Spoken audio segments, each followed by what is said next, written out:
Hey folks, End All Be All here, and today we've got a special video for you guys.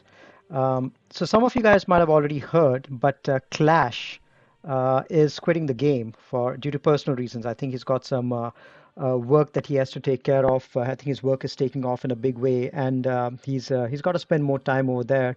And I think he won't be able to dedicate enough time to the game, so he's made a decision to leave. And it's sad for the community and sad for the game because he's such an amazing theory crafter. And not just is he a great theory crafter, but he's a good personal friend of mine as well. We've had many discussion sessions over in Discord, theory crafting various ideas, just bouncing back and forth. And there's so many ideas about scoundrels and others that I've really got from him. So I'm personally going to miss him as well in the game. So as a way to, give him a send off or sort of like to remember him, what I decided to do was I decided to introduce a theme for my current GAC. And I'm going to make the theme Scoundrels. So it's been a while since I've done a GAC theme before. I used to do tons of these a while back, like a year or so ago. But it's been a while since I've done it, but I think this moment deserves something like that. And so Clash, buddy, I'm going to dedicate this particular video to you. May you find success in whatever you do, and if you ever decide to come back to the game, do look us up. But yeah, so on to the GAC video itself. So what I'm going to do is, given that Clash is the scoundrel god, and he has raised this faction up to new heights, and he's responsible for so many people relicking up and gearing up their scoundrels. I'm going to dedicate this particular Grand Arena video to scoundrels, to my scoundrels specifically.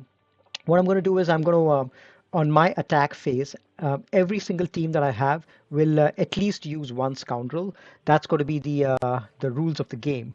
And you can see over here I've got reasonably well modded scoundrels and reasonably well relic scoundrels. Most of them are either bounty hunters or separatists, and a few rebels are there here and there. But and I've got some of the new scoundrels as well, like Mando, IG-11, and Quill. So I think we've got enough options. I think I remember this guy. Clash was actually mentioning that Scoundrels was the second largest faction after Bounty Hunters. Second largest faction after Rebels actually in the game. So we've got tons of options to use on offense. So let's see how well we are able to do. I don't know if this is the right medium or the right opponent for a team, given that my current opponent is Sirin Longstar. Look at his lifetime banners, 602K. He's from the guild Jakuzas. Did reach out to me. Pretty nice guy. He said that he looked at my lifetime banners and he knew that he was in for a fight. But both him and me have reached Kyber. So he's done reasonably well in his GAC matches so far.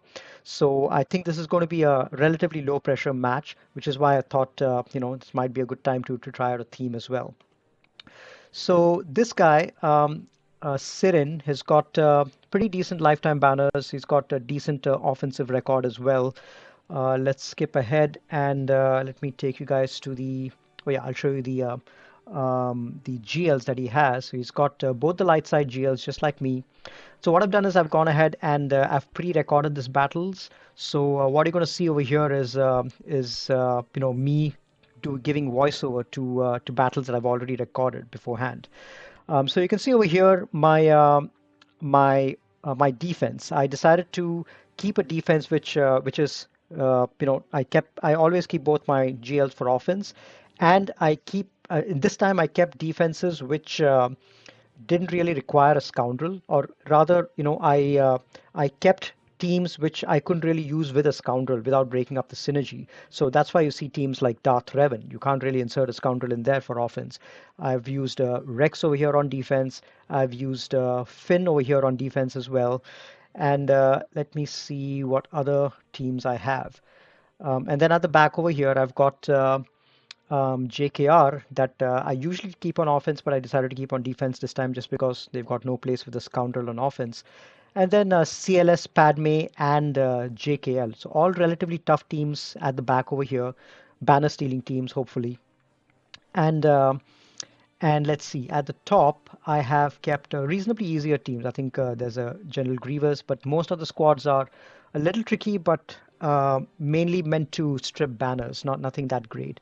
And I've kept both my get to ships on defense as well. So that's my defense. Let's see what we're up against. Relatively weak squads up here at the top, mostly separatist squads.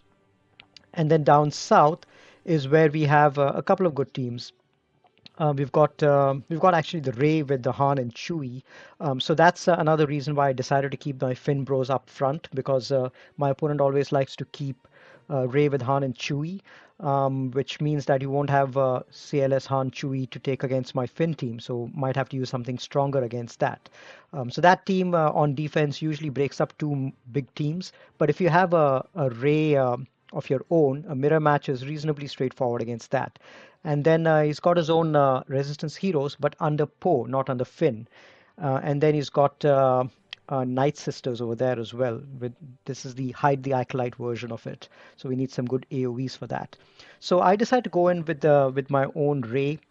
And for the Scoundrel theme for Scoundrel theme this time, I decided to take in IG-11 and Quill as the two scoundrels with Ray over here. So I'm going to pause the battle a little bit and talk a little bit about these guys. Now, I was considering which scoundrels to take in against the Ray.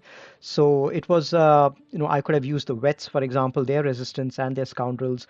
I could have used L3. But then this particular team, IG-11 and Quill, has been gaining a lot of traction on defense, has been doing pretty well on defense as well. A lot of SLKRs are struggling against it just because these guys are so thick, especially with Quill in there. IG-11 is so thick that it's almost like a wall. So you'll see over here, this is actually Ray with Scoundrels versus Ray with Scoundrels. He's got offensive Scoundrels on defense, and I've got defensive Scoundrels on offense. So it's going to be an interesting match. So let me play the battle and see how this goes. One interesting thing about this battle is that none of these characters can get stunned. Quill and Ray obviously can't get stunned by Han, but IG-11 as well, even if he gets stunned, he dispels it when his turn comes around. So the way that I do these things over here is just the battle over here. I just keep putting lifeblood on IG-11 and making him survive. And over here, I'll just pause the battle a little bit, and you'll see typically what happens is by this time that Ray uses her second lifeblood, she falls below 60% and is ready to do a whirlwind. But the disadvantage of Han and Chewie being with Ray is that because of Chewie's unique, Ray keeps healing up every time that Chewie gets buffs, and that basically pushes her above the 60%. So you'll notice over here she doesn't actually do her whirlwind. So that's a big disadvantage of the Han and Chewie combo, is because she never really falls below 60% health. She never really gets to do her lifeblood, and I get to do my whirlwind much before her because she doesn't really fall below 60%. So here you see I did the whirlwind, I took out Chewie, and now I just have to take out Han. So that's one big disadvantage of the Han and Chewie team. I mean, if you're going against, if you're using the Suicide Ray method, if you're using a non-GL counter, then Han and Chewie might cause problems. Or if you're using SLKR, for example. But if you're using a mirror, then Ray's whirlwind is really not going to be available. And by the time that she gets to use her whirlwind, you can see over here, I either have my own ultimate up, or I've kept so much lifeblood on my scoundrels that they are virtually indestructible. Even without that, IG-11 is pretty indestructible. But with the and here you can see I'm trying to take out the second character over here, Han. But yeah, I mean with a few lifebloods from Ray, the IG-11 is extremely durable. He won't be able to get touched. You'll see over here. So I'm doing as much lifeblood as I can, and the other advantage of Quill is he can stun.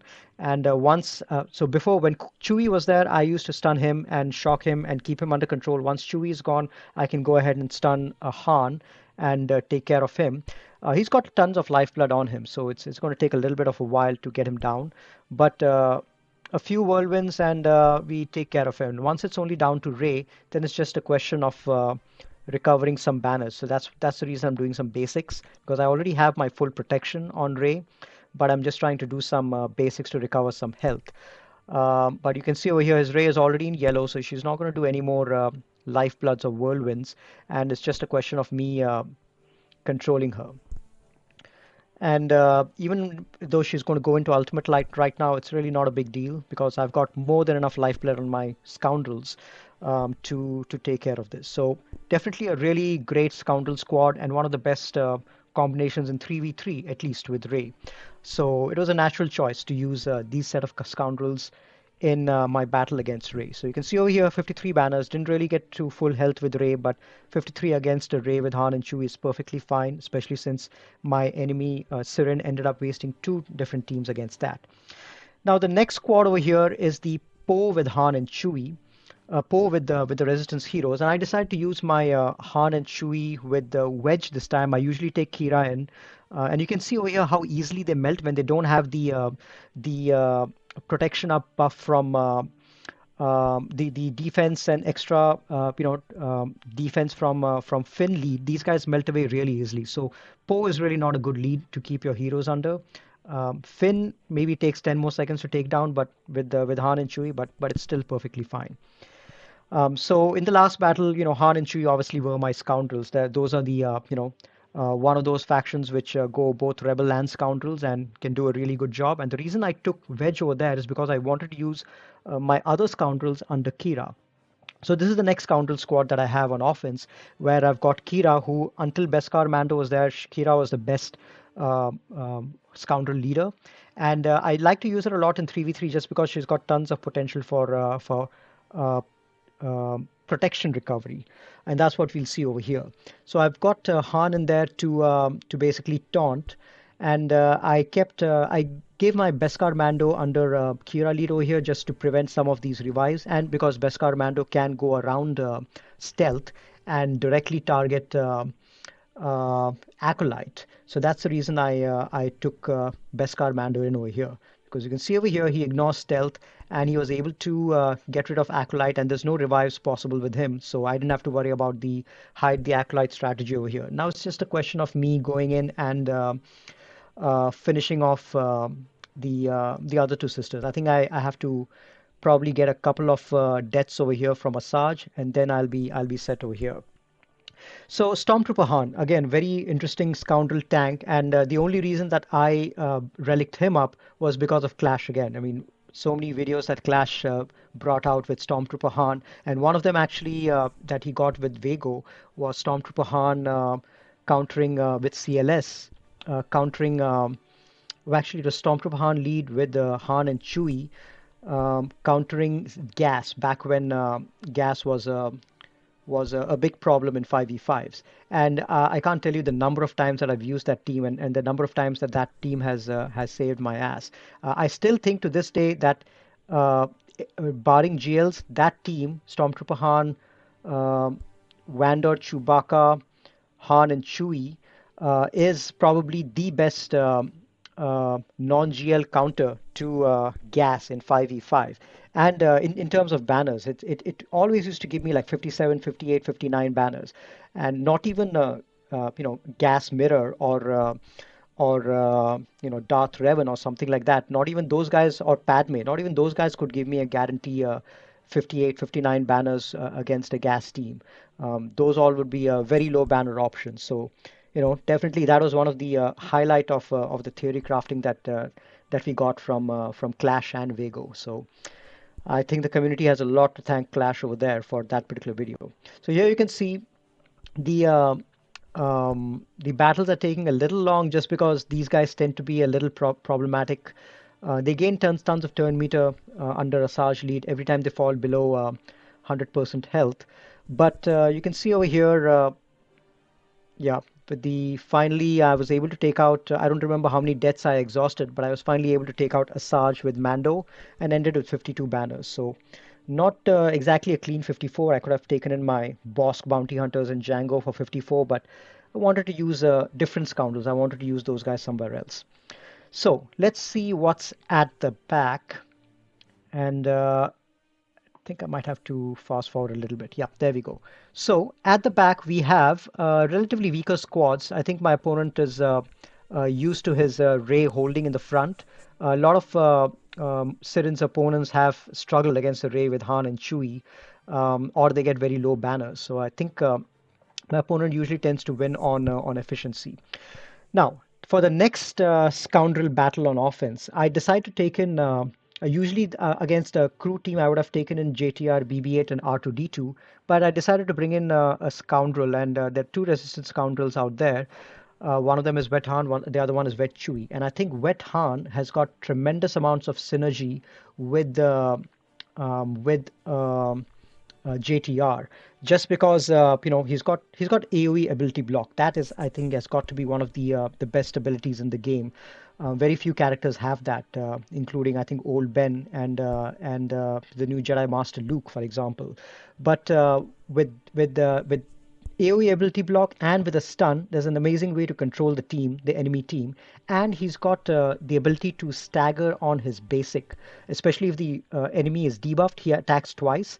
And on the second attack, he staggers the enemy. So you'll see over here, if you want to stall for banners, you can take, instead of R2D2, you can take Han, and you can see over here, he'll always apply stagger on the enemy, and especially if you're going up against a crew, he's always going to apply stagger on the enemy, and the next time that you hit with any one of your characters, either BB-8 or Ray, you can reset the enemy's turn meter and basically not even allow him to take a turn. So if he's stunned, he remains stunned, and you can take all the time you need to recover full banners. So that's again a great advantage. The vets were again some of those scoundrels which really didn't see much use initially, but after after they got the resistance tag, I think they started becoming a little more useful. And there have been tons of comps which have come out with the vets in a 5v5 scenario, very easily taking care of Geos, for example, and a few other tough teams. So always interesting to see. So I'm actually curious to see if the new Mando, IG, and Quill teams, if I can use the vets with them to see if I can get any interesting combinations out there. I'm going to fast forward this because I think I uh, I delayed a little bit to get 54 banners, so I'm just going to skip ahead and let's go on to the next battle with Scoundrels on offense. Next one, I think I decide to go with against the Mon Mothma squad, and I decide to take in my Bastilla, Hermit Yoda, and Wampa. Now, you guys might be wondering, where's the Scoundrel over here? Well, that's because um, um, I've given Wampa honorary scoundrel status. So I'm not sure if many of you guys remember, but I used to run a Wampa server some time back, and obviously, it's foolish having a server with just dedicated to just one character in the game.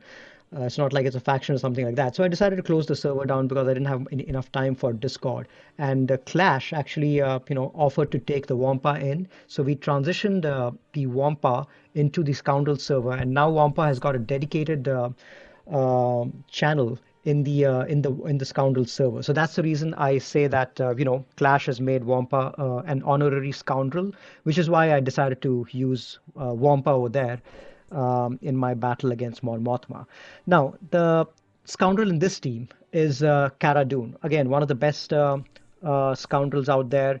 She's typically used in a rebel squad, typically under Mon Mothma, both in 3v3 and in 5v5. I like to use Kara under Mon Mothma just because of the amazing amount of synergy she has. And she's got a really high base speed as well, which makes it really easy for you to get in front of the enemy team. I've got her, I think, at around 306 or 309 or something like that. It's pretty easy to get her to a decent enough speed. And especially in 5v5 with the POW Scout Trooper combination, the Scout Rebel Trooper combination, um, it's um, it's really an amazing team on offense, which can guarantee you 60 banners.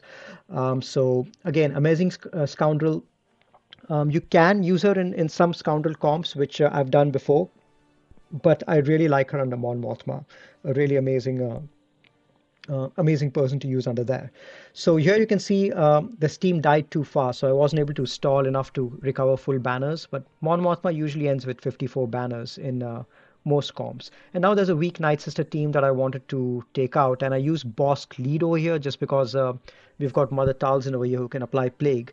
So Bosk Lead is great against any Mother Talzin combinations, just so that you can heal up plenty and make sure that you end with full health and full protection. And I've got Boba in there just so that I can annihilate someone and prevent Daka from reviving. So that's going to be the goal for me to annihilate both Daka and both Spirit and Talzin, so that Daka is not able to revive them. A little bit of an AoE over here to heal everyone up, to get rid of the plague. And now I think I'm trying to see if I can't get rid of Spirit. The Spirit is only G11, so not much of an issue. So I'm just trying to make sure that there's enough of, yeah, there we go. One big hit against her, and I'm able to take Spirit out. And now I just need to heal up some more. So what I do over here is I put another AoE out and get everyone to get rid of Plague over here. And now I just need to kill Mother Talzin permanently. And there we go. And now we don't have to bother about Daka bringing anyone back from the dead. Now it's just a question of ending with full health and full protection. So pretty straightforward battle from here on. Against more Relic Sisters, it may have been a little more problematic. I might have to get in Django for an earlier kill. But with these Night Sisters, it's really not much of an issue. And we are able to end with full 54 banners over here. Not much of a problem.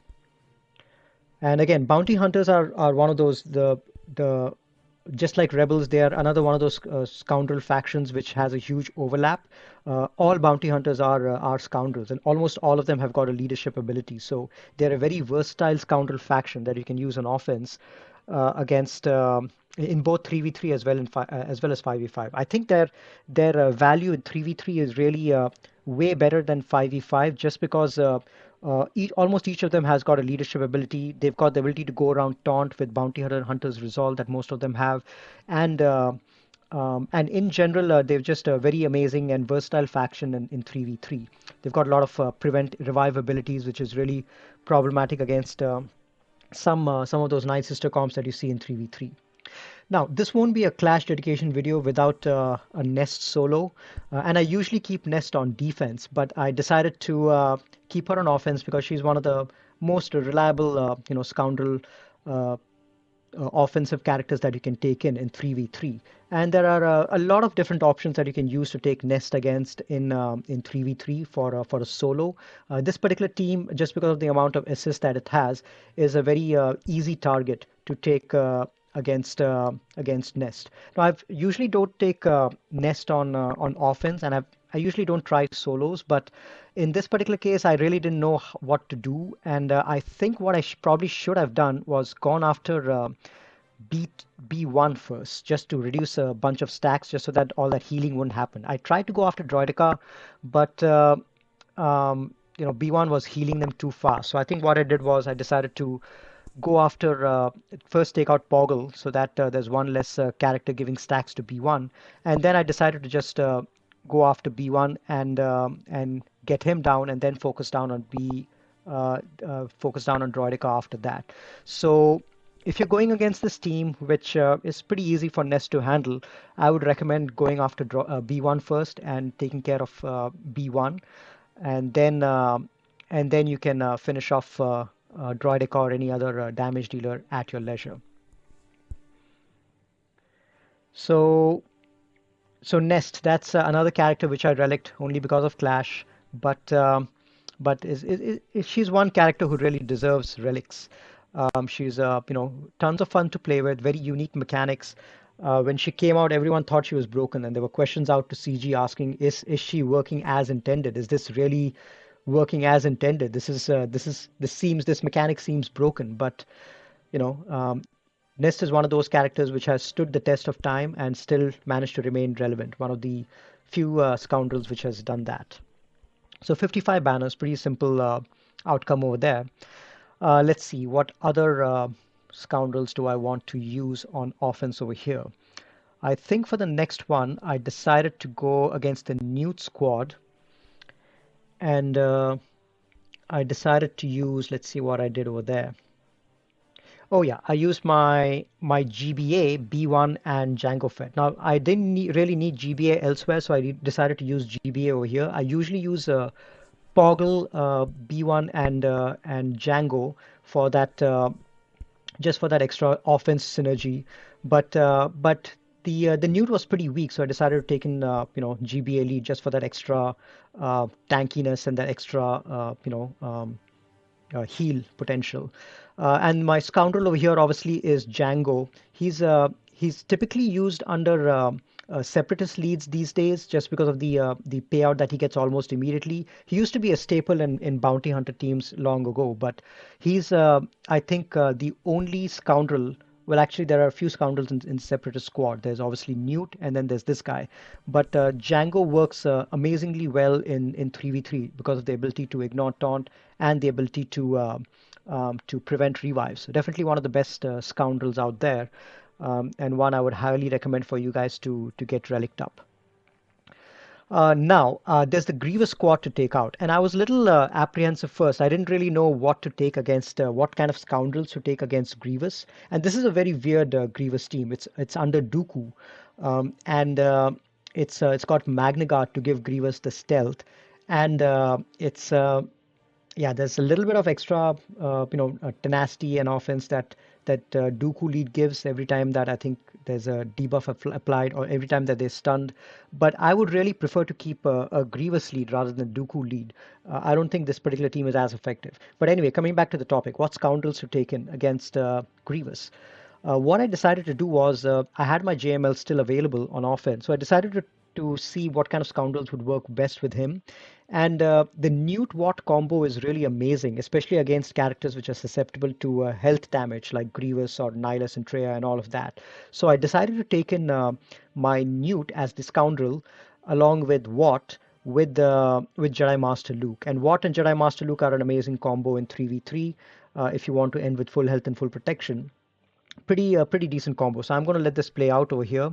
Obviously, I give the tank tech to Jedi Master Luke first, and then I start applying debuffs everywhere. And the great thing about Watt and Newt is that Newt's unique gives does a percentage health damage, I think 5%, every time that a separatist ally applies a debuff. So it's not only Newt applying debuffs, but every time that anyone with a tech goes, Watt does his basic and applies debuffs. So you end up doing a percentage health damage every time that any of these characters uses a special.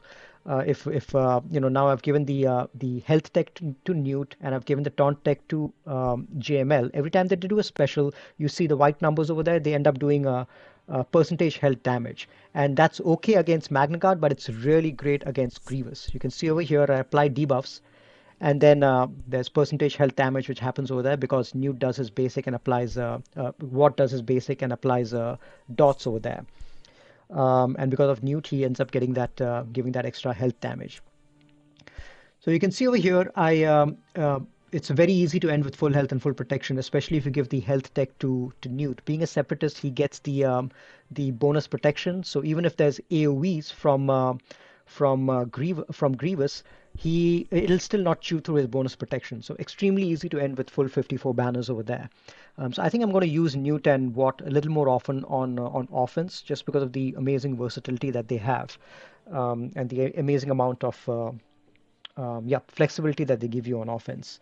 Watt is also a guy who can revive separatists. So if you want, if your Newt dies by accident, if you're taking him on offense in 3v3 or 5v5, you can always get him revived back with Watt. Now the final squad over here is GBA with the Spy and B2, which is actually a pretty neat squad because B2 almost prevents you from using Vader, because if you start, if you go into Merciless with Vader and you start hitting everyone around, there's a high chance B2 is going to get a bonus turn or get a good 100% turn meter, and is going to start, giving them turns, and then it might end up costing you banners. So I thought that was a neat team to put in on defense in 3v3, Geos with B2. So I'm trying to figure out what scoundrel I need to take against these guys. I have my gas left, and I definitely want to use my Thrawn because I like the ability to, because my Thrawn is faster than the rest of these guys. GBA would have outsped my gas, and I wanted to pass the turn meter from Thrawn to General Skywalker, and then reduce everyone's cooldowns with his AoE.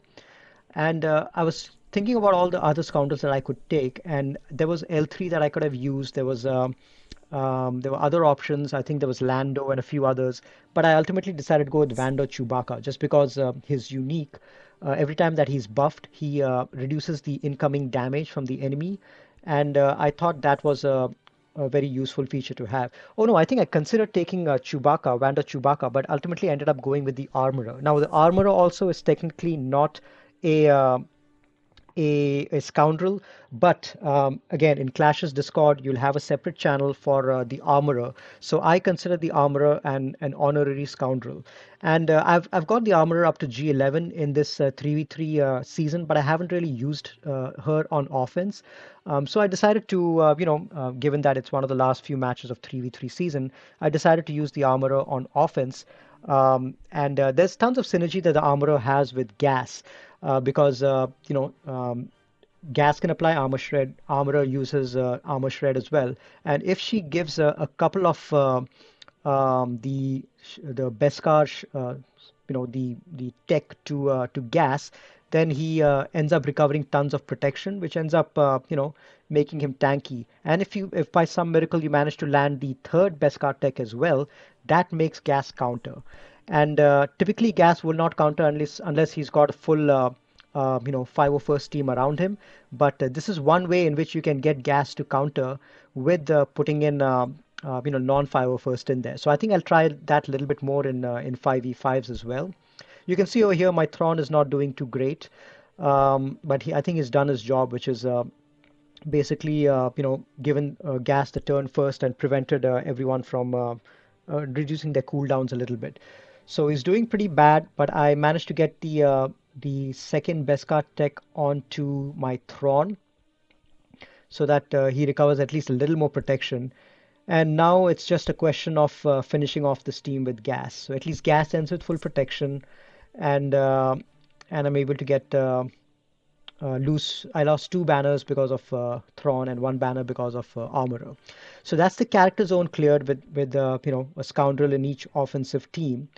Now I need to take out the ships. There's the Radis and the home one, and luckily on ships offense as well, I've got tons of scoundrels that you can take in ships. The most obvious scoundrels are going to be under home one. That's going to be Han and Chewie, the Han's Millennium Falcon. So I take them in over here. The rest of them are just going to be plain rebels. There's no other scoundrels that we have on this squad, but Han and Chewie. The Han's Millennium Falcon is one of the best ships in the game and one of the best scoundrel squads, no doubt. I usually take in Y-Wing as my first reinforcement. I always start with Biggs. And over here, it's interesting. I've never really seen a rebel ship start with Houndstooth, which is the reason I don't do my AoE right now, because that would have given Houndstooth his turn and he would have gone and taunted. So I do a basic on Houndstooth because I want to target Y-Wing and get the Y-Wing out over here. So my Biston goes first, I target the Y-Wing, and then with a few good lucky assists, I'm able to get the Y-Wing out before he's able to do any damage and apply that debuff which gets rid of my protection. Now it's just a question of getting rid of the Houndstooth, and I've got Breach on me, which is why I'm not able to dispel, unfortunately. So the Houndstooth is going to continue taunting. So even though I assist over here, I'm not able to dispel.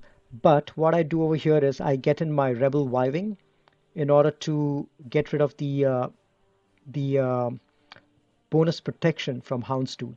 Rebel Y-Wing was initially meant to be a counter to Houndstooth. Here you can see, unfortunately, I lost my Rebel Y-Wing because of tons of assists from Biggs. But luckily, my own Biggs is still alive, so I'm able to. I still have a tank, which is the most important thing. I heal up Biggs a little bit over here, and now I just need to take out the enemy Biggs before he's able to get any tons of damage done. And luckily, my Biston is still around, so my own Biggs is able to heal with all the target locks, and then with the big assist over here, I'm able to get the job done. And now I just get in my Cassian because he's able to dispel the debuffs from the buff from Han's Millennium Falcon. And then I call an assist with my own Han, and then I end the battle with 64. Lost my own Rebel Y-Wing, so that's 3 banners down, but 64 is not a bad outcome. And now I take my Radus fleet, and with my Radus fleet, there's a couple of scoundrels that I always take, which is the Houndstooth, probably one of the best tanks in the game, very versatile. And then there's the Xanadu Blood, who's a great accompaniment to the Houndstooth. Applies breach, maintains the breach there, and if Houndstooth is taunting and you get Xanadu Blood in there, he also gives retribution to Houndstooth, which is a great thing to have on the Houndstooth because he can dispel all the debuffs which fall on him, and he's able to every time that he gets attacked, he ends up building tons of bonus protection. Now I'm trying to take out Ray Scavenger, and I'm trying to use as many of my bonus abilities, special abilities as I can with foresight, so that I reach my own ultimate before the enemy reaches their ultimate. So I'm using all sorts of special while I have foresight on my team. And here you see it would have been more problematic if they had the Houndstooth, but I have the Boba Fett ship over here, which is another Scoundrel ship, which unfortunately isn't that great. Really wish that they had done something better with that guy and his ship. But over here, I'm just trying to recover a little bit health and protection on everyone. Almost took out Boba's ship and the Ebon Hawk out there, and I think with this basic I take care of Boba's ship. Now I'm just trying to work down the enemy ship. Unfortunately, they did remove my own Poe, so I lost a little bit of damage over there with my own ship. Um, but I'm trying to do the best that I can. I'm trying to take out as many ships as I can so that when I get my ultimate, I'll be in a much better position. I have only 3 ships, so I call these the Even Hawk just for dispelling all of their buffs that they have, because that's one thing that Radus ship gives quite a lot. Is plenty of buffs. And I've been trying to go after this particular Ray's Millennium Falcon quite a lot, but she gets tons of defense and counter chance from Holdo's ship. So I just wasn't able to take her out. So I decided to leave her for now and focus on getting my ultimate to get decent amount of banners. So now I've got the ultimate. Now I just need to. I've got 5 ships versus their 3, and no capital ship for either of us.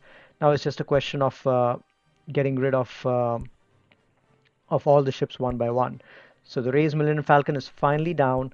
Now I just have to take care of young Lando's Millennium Falcon and 196k hit on the AoE, which is again great to see. So pretty much full health and full protection on everyone except for Ray's Millennium Falcon. So the Radus is again a great fleet to end with pretty decent banners, which is why I love to keep it on offense.